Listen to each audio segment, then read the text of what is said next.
La economía argentina volvió a crecer con fuerza en el tercer trimestre del año, a pesar del riesgo peronista. Veámoslo.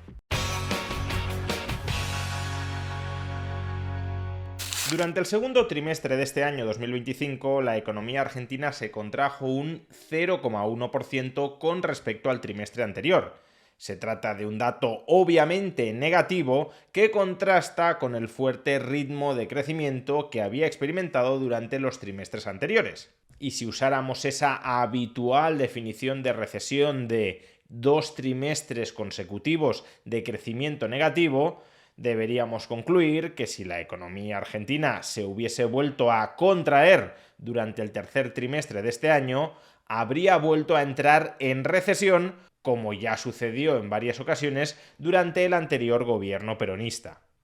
Pero afortunadamente parece que no ha sido así. Cada mes el INDEC argentino publica una especie de PIB mensual, el EMAE, el estimador mensual de actividad económica, que nos sirve para conocer adelantadamente qué nos terminará diciendo el dato de PIB trimestral cuando se publique dentro de varias semanas. Y en este caso acabamos de conocer ya el dato del EMAE correspondiente al mes de septiembre, de modo que ya tenemos el indicador de actividad de julio, de agosto y de septiembre, es decir, del tercer trimestre del año. Y la conclusión que podemos extraer es que la economía argentina está volviendo a crecer. Concretamente, volvió a crecer un 0,1% en julio, no es demasiado, pero se anotó un 0,7% intermensual en agosto y volvió a enlazar una subida del 0,5% en septiembre.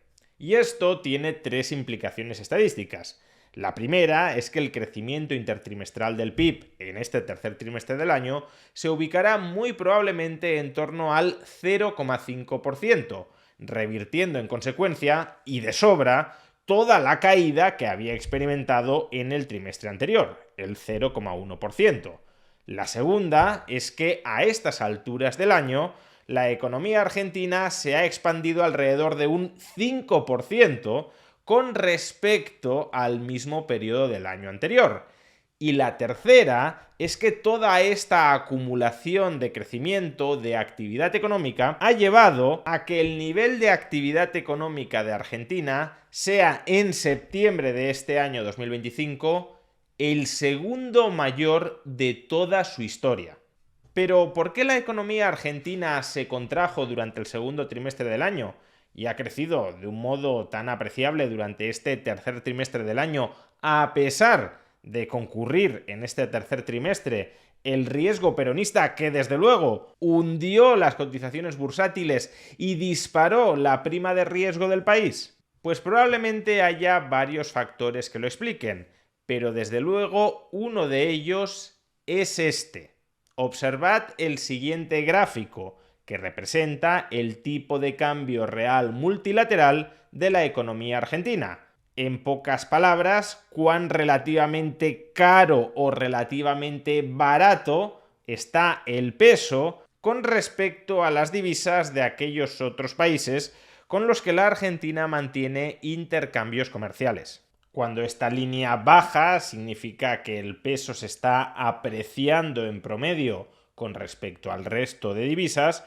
y cuando esta línea sube significa que se está depreciando, abaratando. Y como vemos a lo largo de 2024 y de los primeros meses de 2025, el peso se estuvo apreciando, se estuvo encareciendo frente a otras divisas. La razón es que el éxito del programa de estabilización macroeconómica de Javier Milei disparó la demanda de activos argentinos, tal como se materializó durante aquellos meses en el fuerte incremento del mercado bursátil, en la fuerte caída del riesgo país, que equivale a una subida del precio de los bonos, y también a un aumento de la demanda de pesos y por tanto a una apreciación del peso frente al resto de divisas. Esto es algo que ha sucedido tradicionalmente en todos los países que han tenido éxito a la hora de poner en orden sus finanzas públicas, que inicialmente el precio de sus pasivos estaba tremendamente deprimido porque se descontaba una catástrofe, y cuando de repente se pone orden a esas finanzas públicas hay como un estallido en el valor de esos pasivos que en materia monetaria implica una sobreapreciación del tipo de cambio. Lo que debería haber hecho ahí el gobierno de Javier Milei es aprovechar para emitir pesos y comprar dólares de tal manera que el tipo de cambio no se apreciara tanto. Pero ¿por qué el gobierno de Javier Milei no hizo esto? ¿Que sí ha dicho que hará a partir de ahora? Pues porque como las elecciones estaban cerca, estamos hablando de los meses de abril, mayo de este año, el gobierno ya era consciente de que en no mucho tiempo iba a caer, como así sucedió, la demanda de activos argentinos, incluyendo la demanda de pesos. Con lo cual, si en marzo, abril, mayo te hubieses puesto a generar masivas cantidades de pesos para comprar dólares, durante los meses siguientes tendrías que haber recomprado todos esos pesos, liquidando los dólares que habías adquirido previamente. En cualquier caso, y dejando de lado si el gobierno de Javier Milei actuó bien o mal durante esos meses, esto fue exactamente lo que sucedió en abril-mayo. Y esto en una economía tan encorsetada, tan burocratizada, tan rígida como la Argentina, lo que provocó fue una falta de competitividad, no solo a la hora de exportar al resto del mundo, sino también a la hora de competir con las importaciones del resto del mundo. Y ahí probablemente residan buena parte de las dificultades que se experimentaron en abril y sobre todo en mayo y en junio, como vemos aproximadamente el periodo en el que el tipo de cambio real del peso estuvo más apreciado. Pero a partir de ese momento, y paradójicamente como consecuencia del riesgo Kuka antes de las elecciones, el peso comenzó a depreciarse. La huida de activos argentinos, de las acciones, de los bonos, pero también de la moneda argentina, provocó la pérdida de valor de esta. Algo que puede tener una repercusión muy negativa sobre la inflación, pero que el gobierno de Javier Milei consiguió, grosso modo, controlar a través de un apretón monetario, que también puede provocar dificultades financieras sobre los agentes económicos,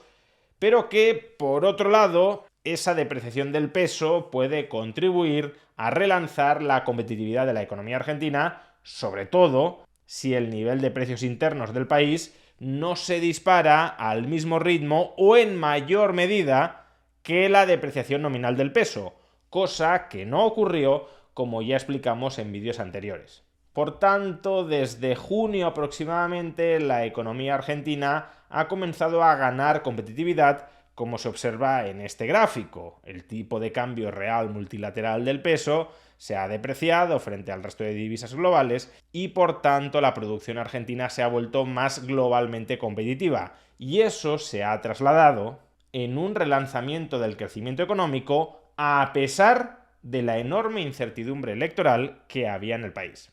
Y si esto es lo que ha sucedido hasta el mes de septiembre, mostrando que la economía argentina es hasta cierto punto resiliente al mismísimo peronismo, entonces, a partir del mes de octubre, despejado ya el riesgo electoral peronista, con estabilidad macroeconómica, con estabilidad cambiaria, pero no con sobreapreciación del peso, y además con una agenda de reformas encima de la mesa parlamentaria muy transformadoras de la arquitectura institucional de la Argentina, el futuro que puede tener esta economía, si se le deja, laissez-faire,